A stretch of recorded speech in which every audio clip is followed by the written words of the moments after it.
Let's get started.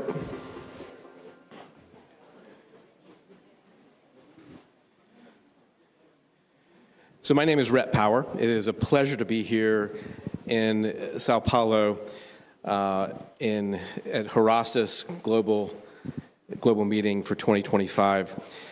I'm going to start by saying this is a panel that's near and dear to my heart. I've spent years in some of the world's most fragile places. Post-Civil War Tajikistan, 2 tours in Afghanistan, time in Rwanda, South Africa. And I witnessed both the devastation of conflict and the quiet, stubborn resilience of people trying to rebuild. Those experiences shaped how I see peace, not as a lofty diplomatic goal, but as something that's deeply human. I recently gave a TED Talk that's going to be on TED here pretty soon that draws from these experiences. And out of it came a movement that we've started called the Common Ground Project that was born from really one simple, powerful question, which is, what if we sat down with people that we disagree with, not to debate, but to understand? And so what I've learned is that peace rarely begins in the halls of power. It begins at a table, in a conversation. It begins with curiosity and courage to truly listen, which I believe we talked about in the last panel. We need to find that courage today to listen to each other. So this is what we're going to talk about today. How do we do better as a human race? And I've got an amazing panel with me today. I'm going to have them introduce themselves briefly because we've had some additions, so I don't want to mess up anybody's names that I didn't get to practice. But I'll start down here at the end, and we'll come this way. Just briefly introduce yourself. Well, hello. Thank you, Frank. My name is Sandeep Foslikar. I'm president of Strategic Foresight Group, a think tank based in Mumbai, India, and we have worked with governments of 65 countries on the issues of peace and conflict.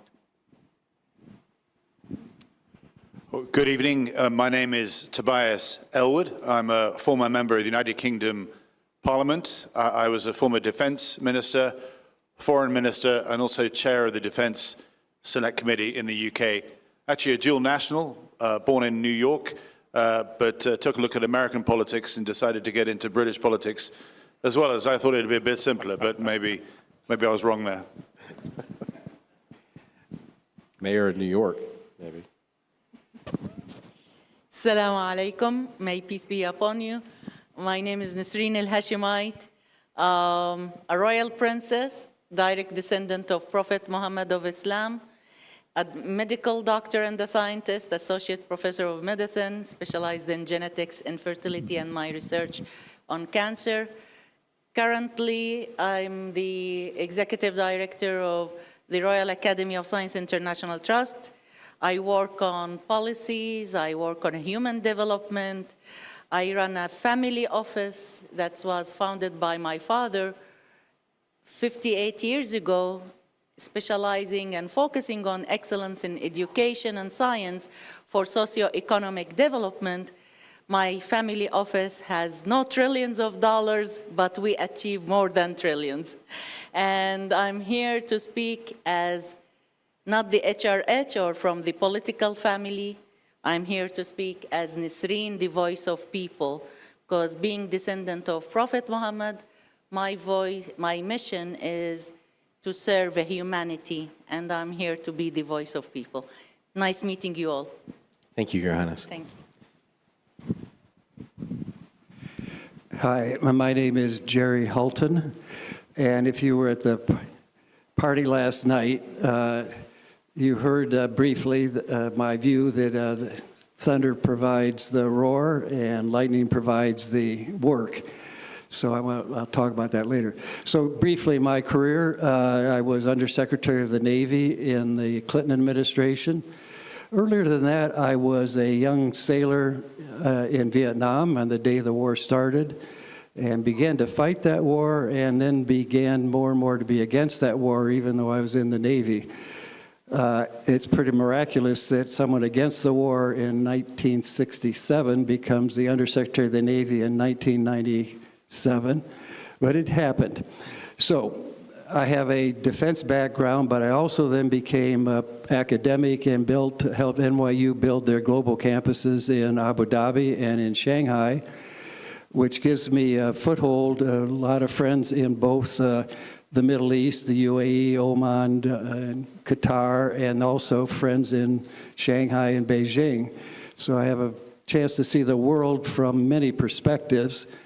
I currently work on how cities can provide better lives for people and lead to some of the benefits that you described in terms of how to build a society or a world that can live together. That's the brief picture of my life. Thank you so much. So the first question I want to frame it is sort of a personal lens on peace. And the question is, from your vantage point and the regions and the communities that you've worked in, what do you see as the most pressing obstacle to achieving peace in today's fragmented world? And can we start with Your Highness? Thank you very much. Thank you very much. Well, now I have the advantage of being the only lady here between. Thank you so much. Well, first of all, I would like to thank Dr. Frank Richter for inviting me and to be among the visionary people I've been hearing and listening to all day. And also, I would like to congratulate you, Dr. Richter, for having this forum in a university, which is very much needed to invest in the knowledge in the future leaders.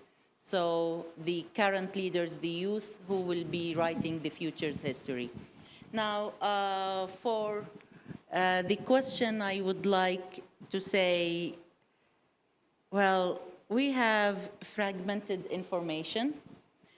We have history is when dominant powers rewrite history the way they want. And there is a cultural disposition. Changing history, we changed, we even nowadays removed history from schools, from universities, etc. So even we politicized everything in institutions, starting with media to science that kills. Look at the science that we have, bombs, and developing everything military, but not the science that heals. And the multilateral bodies, unfortunately, like Security Council or even the SG of the UN, has no power. The power is within 5 countries. They do whatever they want. They write the history, or the most developed countries, what we say. They tell you, even the facts are changed. So there is no trust. Even in cooperation, there is no trust. So where we can see the peace or cooperation, well, there is that word, you know, the English word, my word is my deed. It's no longer valid, even in politics. I'm sorry, sir, but this is the truth. And what we are missing here, the ethics, the morals, the principles, and the values. So in fact, if we want to look at peace, we need to bring history. History is very important, and to understand each other, to bring the dialogue. Your Highness, how do we agree on that history, though? That's the challenge. Well, the history, for example, this kufiya, everybody thinks it is just only for Palestinians. But this kufiya is from my home country, Iraq, from Babylonian era. It has the waves of the rivers and as well the net of the fishermen. So actually, this is the history. I was watching one of the documentaries about for one of the former chancellors of Germany, when he discovered that, oh, in Islam they believed in Christianity and Judaism. And he did not know that. And he admitted that he was ignorant. Then we talk about history that has changed. And then over a sudden, they play with history. Do Arabs, for example, hate Jews? We welcomed them when they were expelled from Europe, for example, and were killed in camps, etc. We welcomed them. But they removed that part of history, and over a sudden we became enemies. Why? Because the other powers, they want to create that, changing history, rewriting the history they want. And regardless of that, it is also the politicization. The media is not giving you the right information. The science, we lack, even the multilateral organization, we don't have that real diplomacy. So in fact, we need to go back to the basics. Similar like in science, we need to go to the basic science in order to bring the reality and to understand the cause of the problem, to find a real solution that can be implemented with an impact. Thank you. Minister? Well, this has been a great summit so far. I fear that what I'm going to say now is going to just make everybody very miserable, which I don't mean to do. But from where I sit, I'm very concerned that our world is going into a very dark chapter. And we lack the leadership, we lack the strategy, we lack the cohesion to deal with the challenges. When you think of our global order, if we can call it that, the rules-based order, created after the Second World War, the discussion so far, in fact, has already been mentioned, the world feels very grim now. And if I ask you, do you think the world's going to get more dangerous or safer in the next 5 years? I can guess what your answer might be. So pause to ask yourself, well, if it's grim now, and it looked pretty good after the Second World War, when did it peak? And we probably might say, the fall of the Berlin Wall. We then need to ask ourselves, and that was good to see the world sort of come together. The globalization was a direction of travel. Democracy was on the rise. Authoritarianism actually was in decline. Today, actually the opposite has happened. Democracy is retreating. Another grouping of nations are choosing to regroup and recalibrate and provide an alternative vision as to where the world should go. The West is actually looking increasingly rudderless. In fact, when the West does say anything, it's no longer taken with any sort of respect. And the ability of our world to put fires out across the world is diminishing. And we see that even in Ukraine, let alone the Middle East and elsewhere. And I fear that unless we do something about it, our world will splinter into two spheres of influence, with countries forced to take sides, hoping perhaps not to. Much of the global south is perhaps trying to sit this out. But definitely, we have China pursuing a different interpretation of the rules-based order. And yet, when we look at America and Europe, they're not on the same page. And within America, that's not on the same page, which is a very sad place to be, as indeed Europe as well. We're lacking strategic foresight. We're lacking the type of leadership that we've had in the past, because politics, certainly in Western spheres, is focused on the here and now and not on these bigger challenges that are coming over the hill. The last conversation on this platform was fascinating, to talk about Q Day. I mean, that should be front and center of everybody's mind. In 3 years' time, whoever cracks that, if it isn't the West, will have the ability to be able to take out nuclear missiles and crack the codes to them and make them fire on ourselves. I mean, that's a dramatic extreme of what quantum computing, if it's harnessed, could do, let alone cracking the cryptocurrencies and so forth and breaking into every bank account across the world. And this absence of recognizing some of the bigger challenges, space, for example, the weaponization of space, these are the bigger issues that we need clever heads to get around the table and work out what we should do. Manhattan Project style focus on some of the challenges that are affected. Because, as I say, if we don't, the next decade is going to take us into a very, very dark place indeed. And from a humanity perspective, that is very serious indeed. That's grim. I did say I was not going to cheer you guys up.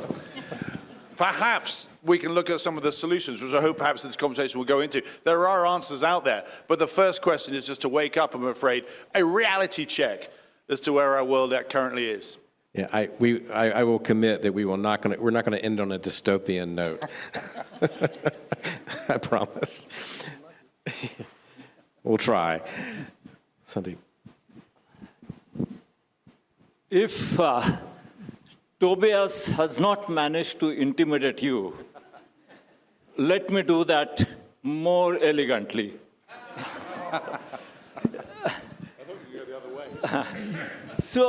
So we are caught up in three arms races. Your question was, what's the obstacle to peace today? And one of the answers is we are caught up in three arms races. The first is the lethal arms race. The global military expenditure was $1 trillion in 1999 at the end of the Cold War.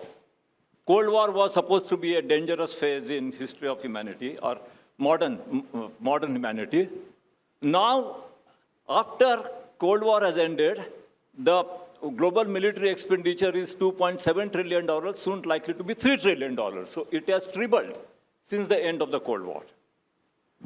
Nuclear weapons have decreased in sheer numbers from 66,000 in 1980s to 10,000 in active military service now, but their lethality has increased.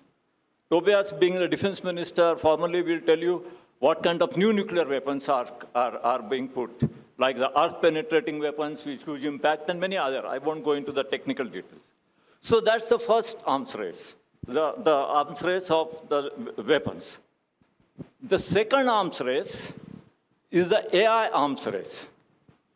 We have had lots of discussions about AI in this conference since morning, but there is a part of AI which can be very dangerous, and that's coming out of an arms race between the major players. So AI is already capable of enabling any terrorist living anywhere to produce biological weapons and chemical weapons. It's already capable. Grok 4 can help anybody to make chemical weapons. O3 of OpenAI can help any terrorist to produce biological weapons. Now they have put certain safeguards, but the technological capacity is there. In 2 to 3 years, and this is very important, in 2 to 3 years, AI will be, see, there is no AI in the launch functions of the nuclear weapons, as our colleagues in the military will tell you. But there is AI in the decision support functions of the nuclear weapons. And that's blended with the cyber security. In 2 to 3 years, AI will be able to break down the cyber security walls in the governance system of nuclear weapons. And the air gapping will be made irrelevant. So in 2 to 3 years, AI will be in a position to trigger a nuclear war.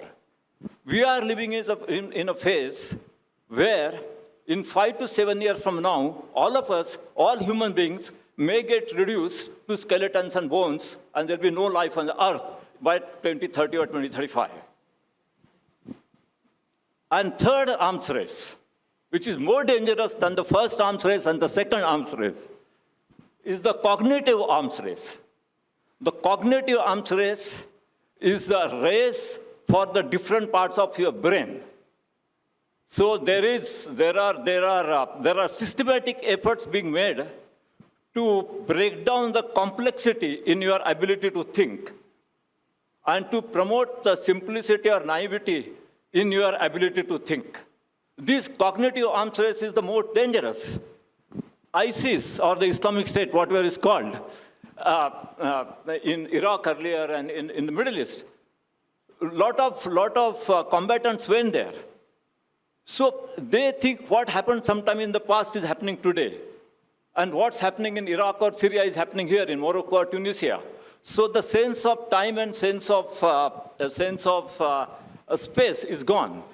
In America, make America great again. In India, make India great again. So you are looking in the past. Your sense of time, sense of space is getting lost everywhere in the world. And this is being systematically done. This is not accident. So there are vested interests which are working hard to demolish our ability to think with complexity and promote our ability or our tendency to think in the most simplistic terms as possible. And these cognitive arms race will fuel the first two arms races. I will stop there. There's a lot more dangerous things to come. Thank you. Okay, Jerry. I'll add to the dystopian discussion and then try to move to a more optimistic picture. I think if you think about the nation state, it basically was based on land and boundaries that were fairly easy to describe. Not perfect, but fairly easy. The oceans were wide open for everybody, and freedom of the sea became one of the rules of the road for the world. But now it's changed. For the one domain that's sovereign and nation states control it, land, surrounding it are the oceans, which are accessible to everyone, but not only the surface, but below the surface, which is very hard to detect behavior. Above the surface, drones. And then once you get to space, space basically ends an easy view of sovereignty of nation states. And then you add to that the internet and social media, which create global exchanges which have nothing to do with national boundaries. So 5 things have shifted away from the nation state's control. One remains, land. The result is the nation state's feeling imperiled. And the question is, how will the nation state handle its diminishment of importance without going to war? There's a second phenomenon going on, which I thought Carlos and Maria did a good job of describing, which is we lived up to now in a world in which goods were in short supply. Overall, 7 billion people today, 11 billion people in the future. Our belief is there's no way to produce enough goods and satisfaction for all those people without either destroying the environment or consuming all the natural resources. So we lived in a world that says, nation states say to each other, I need most of what's out there, and I need to keep you from having a large supply of it, because if you get a large supply, I will be diminished. Well, this begins the road towards a optimistic answer, which is technology has the capacity with automation and robotics, et cetera, to produce goods for most of the world so that health, education, livelihood are taken care of. So there's an end result which could be very positive, but between now and that end result is a time of desperate transition. How do you keep the nation states, especially the ones with nuclear weapons, but even others without, from turning the world into a essentially warring set of factions? How does the United States learn to be a partner in the world after 70 to 80 years of being a dominant force? How does China accept its powerful position in a matter of grace? How does this global South take seriously its growth so that it becomes a full-scale source of value, goods, opportunity, solutions? So I think the fact that we've moved into this new domain puts us at a lot of risk. And I think Minister Ellwood talked about it well, as did others. This risk is, seemed to be one of the big issues that organizations like Horasis and others need to begin to ask the question, how will we actually deal with this? Versus how do we just blindly keep moving forward as though what was the solution in the past is sufficient for the future? It's clearly not. Collaboration, I think, is a key word in this. The ability to have empathy, the ability to understand others, and to appreciate their value is getting more and more critical. And it's important to figure out ways to generate that as almost a massive force towards change that says there could be a great world here if we learn to tame these demons that technology to some extent has generated and technology could solve. So that's my both pessimistic view of the short run. I think we're in a period of high risk and it'll increase.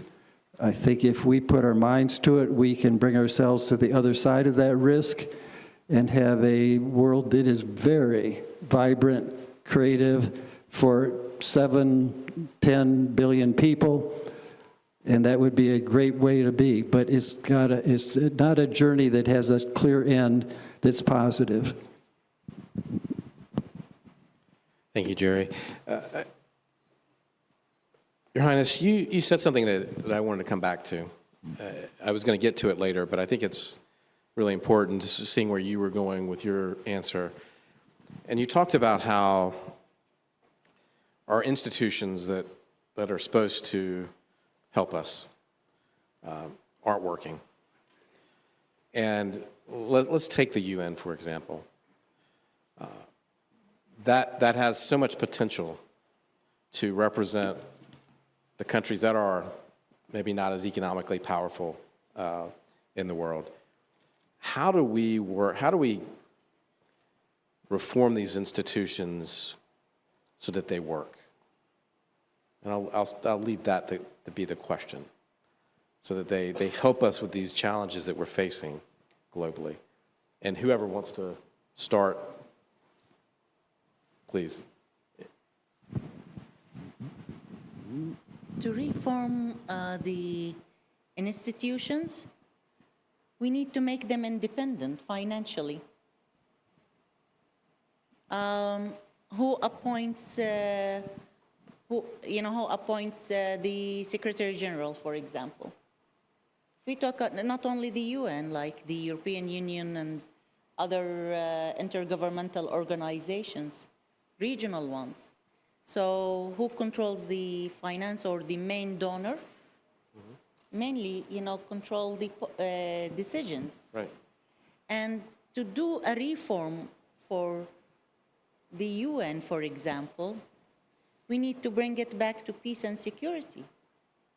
And we need to bring that charter of the United Nations to be developed to the modern world, because the world is no longer in the hands of those 5 permanent representatives. Sykes-Picot finished, Versailles ended, Lausanne finished. Everything came after the First World War.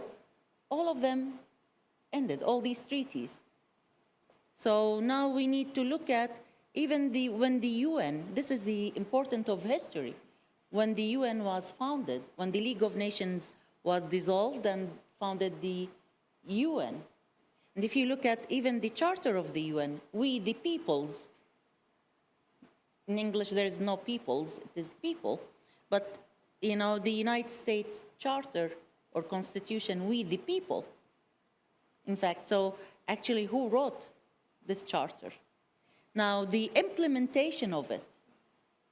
So the world is no longer, like inferior, superior, but the most powerful countries that they think they are most powerful countries, they still think that they are the superior and the rest of the world inferior. Now here we need to bring the UN, for example, which is very much needed, to be independent of the policies and the politics behind the scene. For example, why I left medicine and science. I'm associate professor of medicine, geneticist. I had my all scientific achievements, etc. But then I said, who decides what? When reproductive health became politicized, instead of being the reproductive health, which is a main part of medicine, It became much more about the freedom of abortion and the freedom of sexual intercourse without marriage. And that was enforced on countries and on institutions, on societies. Then if we talk about another thing, about the environment, about the war, about every other thing.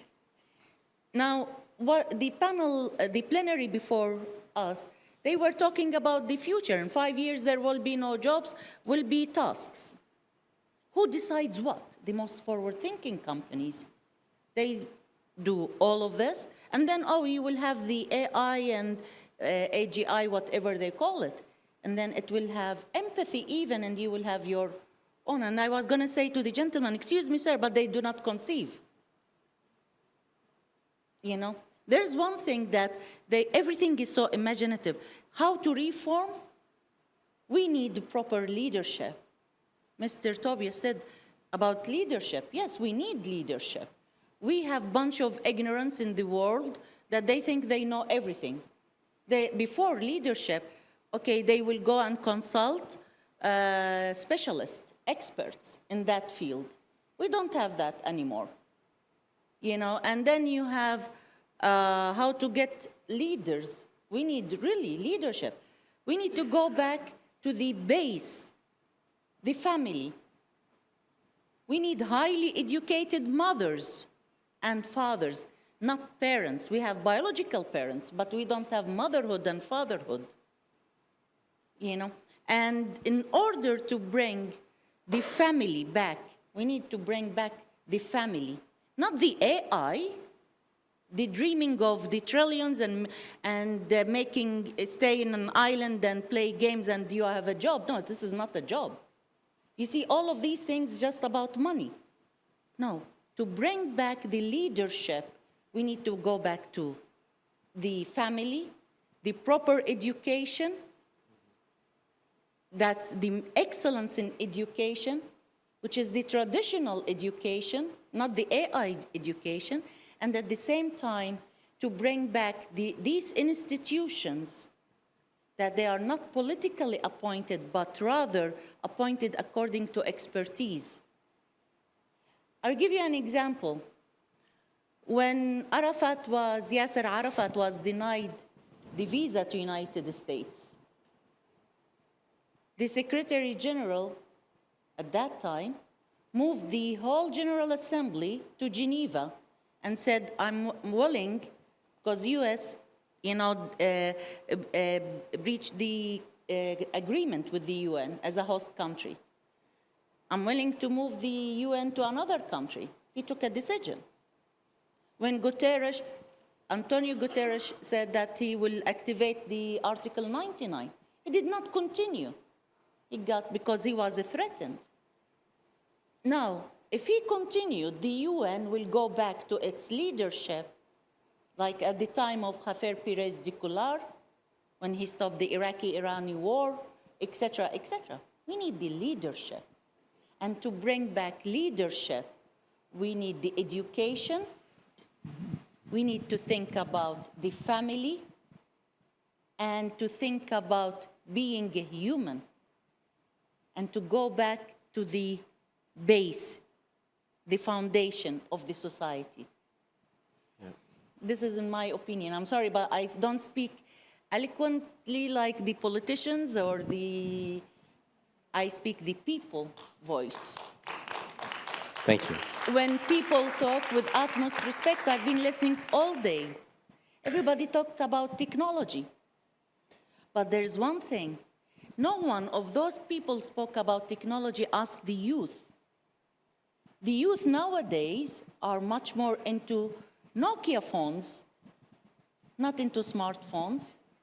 The youth now are much more into history, even like classical music, like the 60s, 50s, 70s. They are not interested in the electronic music anymore. Look at the youth, how they are moving ahead through different ways. The youth are even studies on BBC and other platforms showing that the youth are much more into buying printed books, not digital books. So actually, who decides what? Do you ask the people what they are? So this is the whole idea. We need to bring back education, excellence in education. This is the most important thing, in my opinion. Thank you. So the reason I asked the question is that I think these problems transcend, maybe to your point, Jerry, the traditional nation states that we have today, right? Tobias, I saw you shaking your head in there. I'm sure you've got a comment. No, I think, in the limited time, I think we probably need to move on to the positive, or people will just be running to the bar after this, and maybe that's a good thing, I don't know. But certainly, and you touched on it, our global order is not in a great place. The United Nations is not working. Why India, for example, has not been invited to become a permanent member, for one, is anathema. But it's, from a security perspective, if you haven't got America buying into the global order, then you've got a massive problem. So looking at this in a chronological order, we need to persuade the current American president, or maybe wait for that time to elapse, to say it's in America's interests to participate in our global order. My personal view is that Donald Trump has given up on this. He just sees the world as a massive jungle with alpha males, big beasts, if you like, each with their sphere of influence, happy to do business with another beast if need be, but not interested in global peace or the global order that we've seen other previous American presidents participate in. Indeed, we're crafting the very order that was framed in 1945 itself. So America must participate. I fear that Donald Trump might even take America out of the United Nations in one form or another. If you listen to his speech at the UN only a couple of weeks ago. Therefore, it's more important that the rest of us lean in and say, it's in all our interests to make this work, because otherwise it will lead to a very, very dangerous place indeed. You can imagine a meeting. Some of you are very young in the audience, you may not remember, I think it was 1995, when Gorbachev, sorry, 85 was it, when Gorbachev and was it Reagan met? Yep. And wow, that was big. That was the first sort of coming together to say, we can allow the big beasts that have nuclear weapons that could take us to a World War III to actually sit down and talk. And what we're looking for is something in the future that sees, whether it's President Xi or not, and the American president meeting somewhere, maybe Antarctica, somewhere neutral. Climate change is important, maybe if the ice is still there or not, as a reflection to say, we've got to work it out. Because there is this global order, this Shanghai Cooperation Organization, that's the equivalent of the EU and NATO put together, but for China. The One Belt, One Road program, over 100 countries signed up to terms and conditions which are not necessarily favorable to those countries, taking parts of the world in a very different direction. So where is the off-ramp? Where is the ability to say, we've got to work together? Well, the difference between China and the Soviet Union is that China is dependent on the rest of the world to keep it going. It requires an economic relationship with the rest of the world. And the challenges of climate change, the rare earth minerals and so forth, it requires us to recognize that if we go down this dark path, it will inevitably lead to war. So it isn't just Bretton Woods, which was the agreement. You can go back to the Westphalia, the Treaty of Westphalia after the 30 Years' War, 1648. There's a pattern here that we need to wake up to. Yeah, there's a big, big, big war. Then there's a treaty. The victors write the treaty. It lasts for such a certain amount of time, and then war then ensues. And after 1648, you probably can go along to Utrecht, I think it's probably the next one, 1713, I want to say. And that lasted for so long until, what was the next one? Napoleonic Wars, 1812, Vienna Congress. Everybody got together again, rewrote some rules, new treaty, and it lasted for a while. Did well until First World War. Then we had the Treaty of Versailles. That was pretty poorly written by the victors, takes us to Bretton Woods, written again. And we're now at that point, sadly, where things are unraveling. And it will lead, I'm afraid, to war again. unless we start to fix it. And it does require stepping up, showing leadership, and showing an interest in what's going on. But I can tell you now in Britain, we're more interested in whether or not migrants are eating swans. I don't know if you picked up on that story. Absolutely crazy. Or cats and dogs. And in America, it's migrants eating cats and dogs. And this is the sort of things that dominates the domestic headlines, taking us away from really trying to resolve these bigger things. China has good reason not to like this global order. If you know your history, you know that after the civil war in China, we actually gave, in the United Nations, the formation, the seat, that permanent membership, to Taiwan, because that's who we liked. That's when, in the Civil War, they were the nationalists. It wasn't until the 1970s that finally the seat was given to China. Now, so they've got reason not to like the Western design, and that's where it comes together, understanding China a little bit better. Most British MPs know that we handed Hong Kong back to China. They haven't got a clue how we got it in the first place, the century of humiliation, what we did to China, to the Chinese empire. And likewise with Russia, our history there entwined as well in what's happened in the past. Getting to understand these countries is a prerequisite to then be able to sit down and say, how do we avoid World War III?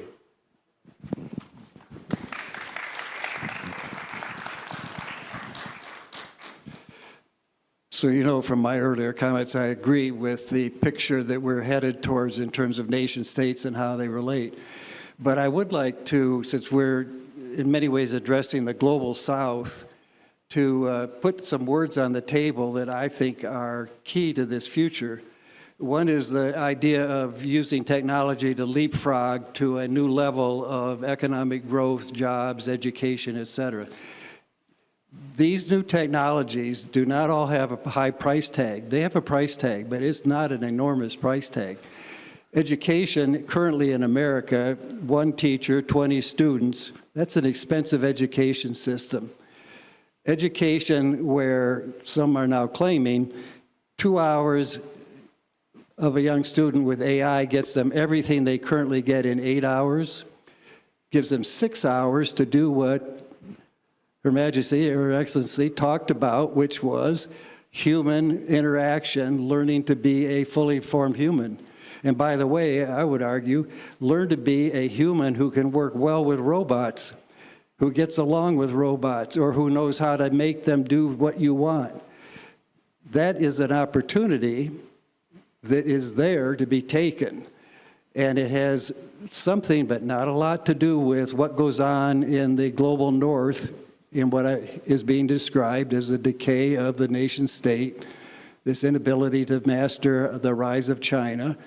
That's the North's problem. The South has an enormous opportunity to be its own master of its fate and deliver for, in Africa, for instance, where you've got 2 billion people, soon to be 4 billion people, give them a future that understands how to live beside AI, live beside robots, and have a good life. It's possible to do. It's not the West, it's not the way we did the Industrial Revolution. Don't use that as the model. We're building a different society, and get at it. And hope the North works out its issues, which are clearly issues. I agree with the minister. That's a problem, and it's not one that's easy to solve, and historically hasn't been solved well, right? We can't point to the examples where it all melted away. The best may be the Cold War appears to have ended without ever having that conflict. But in most instances, it turns into a war before you get to the next peace. That's the pessimistic side. The high side is the South has an opportunity to leapfrog its way forward. And just briefly, let me say what I said last night about some of these institutions. My view is they're the thunder, they're the roar, lots of noise. That's not where the work gets done. Work gets done with the lightning. The lightning as people in small groups doing things. And that will begin to give the base upon which leaders can then lead into this new future. And that's an education, people doing things. The lightning is the work. Be the lightning. Sandeep, real quick, and then I've got one more question, a lightning question for you. A real quick answer, but go ahead. Go ahead and I know you have a comment. Go ahead and make your comment, and then we'll have one more question. Okay. Yeah. No, you asked about institutional reform, and many people, when they talk about institutional reform, they talk about the UN Security Council. Actually, Security Council responsibility is to manage peace and security on a day-to-day basis. It doesn't serve the mandate of the United Nations, which is in the preamble of the Charter, which says to save succeeding generations from the scourge of war. For that, you need a different mechanism. And the mechanism you need is an effective body to resolve conflicts between big powers, not between small powers, but between big powers, especially between the members of Security Council. That's the reform you need. And that reform is to establish a neutrality council. We need a council of neutral states who are able to mediate between the powerful members of the Security Council. That's what will create a conflict resolution possibility in the United Nations. Having India, Brazil, this one, that one in the Security Council is not going to solve the fundamental problem. It will create more democracy, but it's not going to solve fundamental problem. Secondly, if you really want to solve the problem of the Security Council, then Mahatma Gandhi had given a blueprint of the Security Council, which has been ignored by everybody, including every successive Indian government. And the blueprint that Mahatma Gandhi had given was that you need Security Council as a body for the management of the security of the world. So that body of the management of the security did not have permanent members and did not have veto. So you elect a body of Security Council members on a term basis from the entire membership of the General Assembly. Why the hell do you need permanent members? Just to certify that they are the victors of 1945. So you can have a different structure of the Security Council where all members are elected on a term basis and they don't have a veto at all. So reform of the Security Council is not buying in India or buying in Brazil or this or that. Reform of the Security Council is fundamentally challenging our assumption of how to manage security. Thank you. So, Real quick, because we're over time, so. sorry, I just was going to ask, is it like what we need is another Nehru and Tito, to bring the independent? Sorry? What we need is like another Nehru and Tito to bring the independent party, like those who were not with the right and left? Yeah? It's an idea, for sure. Indeed. So we're over time, so I have one quick question for you all. I do want to leave this on an optimistic note. What are you optimistic about in our future?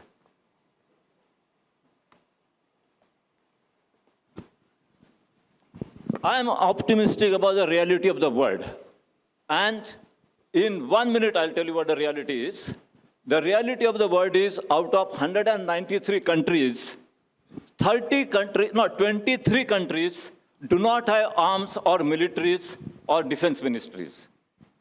123 countries have signed on a resolution of the UN prohibiting nuclear weapons.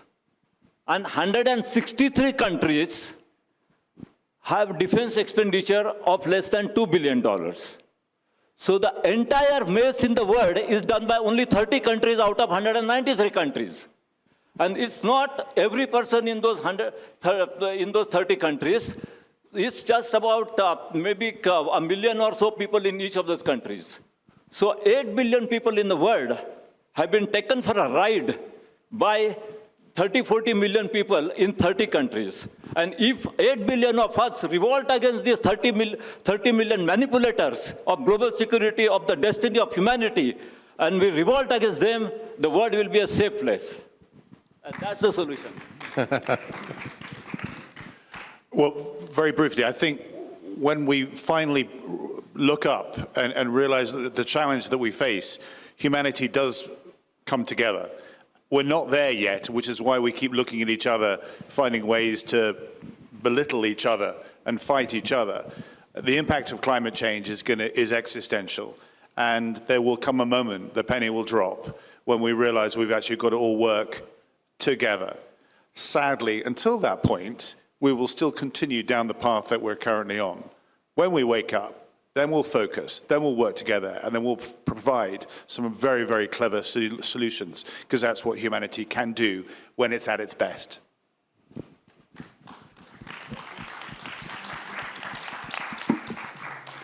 So I would say, yes, my optimism is in don't bet against the human race.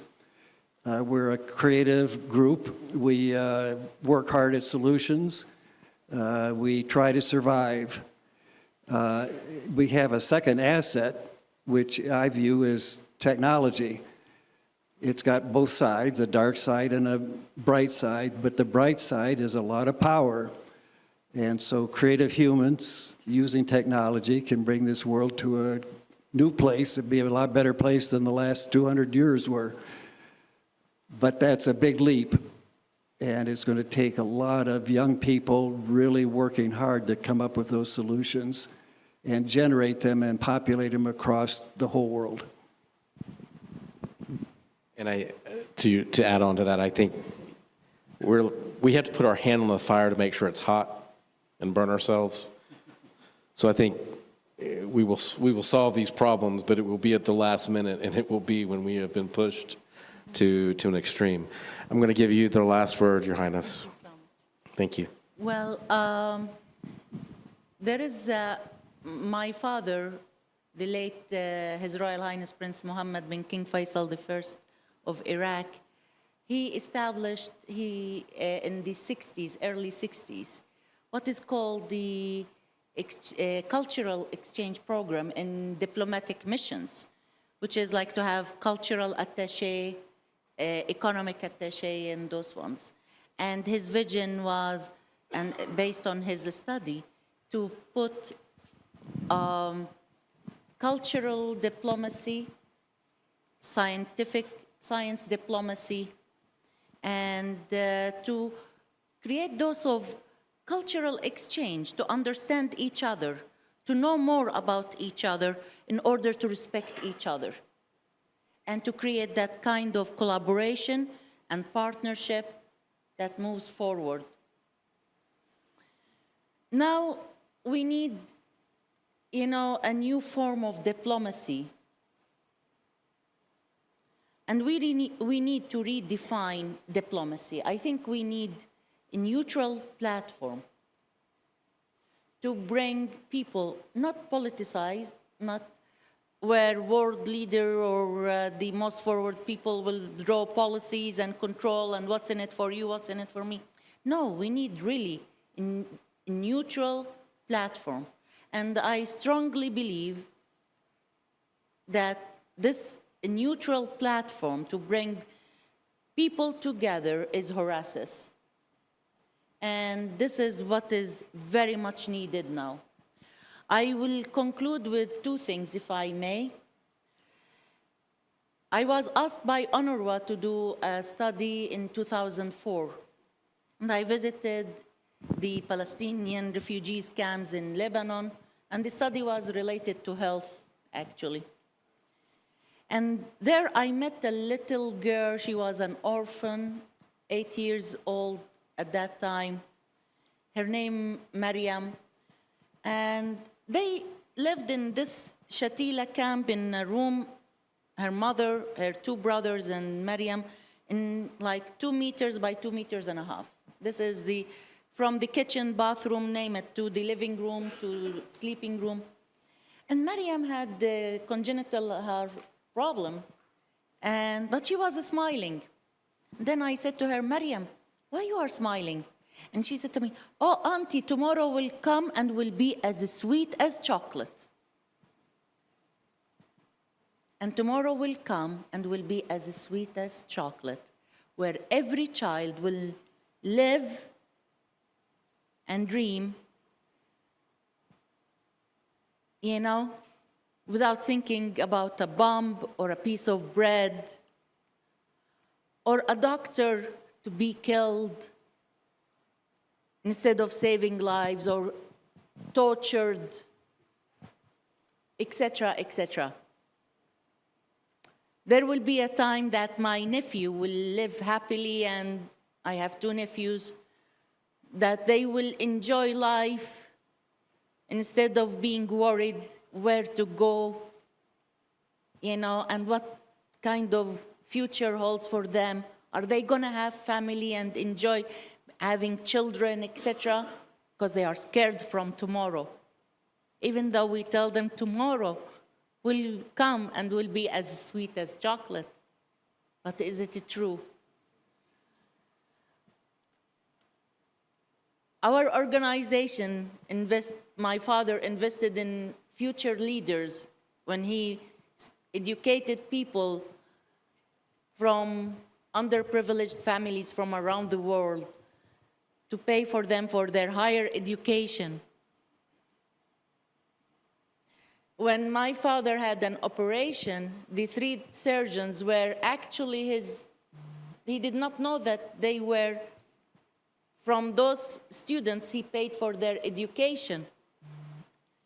And just in Gaza, we lost 12 doctors that we paid for them to be educated to serve their communities, and that they were killed in all these bombs. Imagine all these children with disabilities. The abaya I was wearing was for a geneticist, the first geneticist in Palestine. She was mapping the cancer mutations. She sent me this abaya because we were supporting her research. And she sent it 3 or 4 years ago, but she passed away because she was killed in a bomb, like many people. I'm not talking here about only Palestine. A mother is a mother and the father is a father. Look at the Israeli mothers that they are crying, but nobody listens. Look at everywhere, the Ukrainian mothers, the Sudanese, everywhere. I just want to leave you here with one song. يما مويل الهوى يما مويلية ضرب الخناجر ولا حكم الناذل بيا ومشيت تحت الشتاء والشتاء رواني والصيف لما أتى شعل من نيراني واللي شاف الردى عم يتعلم بيا بارودي في الجبل أعلى من العالي مفتاح درب الأمل والأمل برجالي ويا شعبنا يا بطل أفديك بعيني. Let's pray for peace. Thank you. Thank you.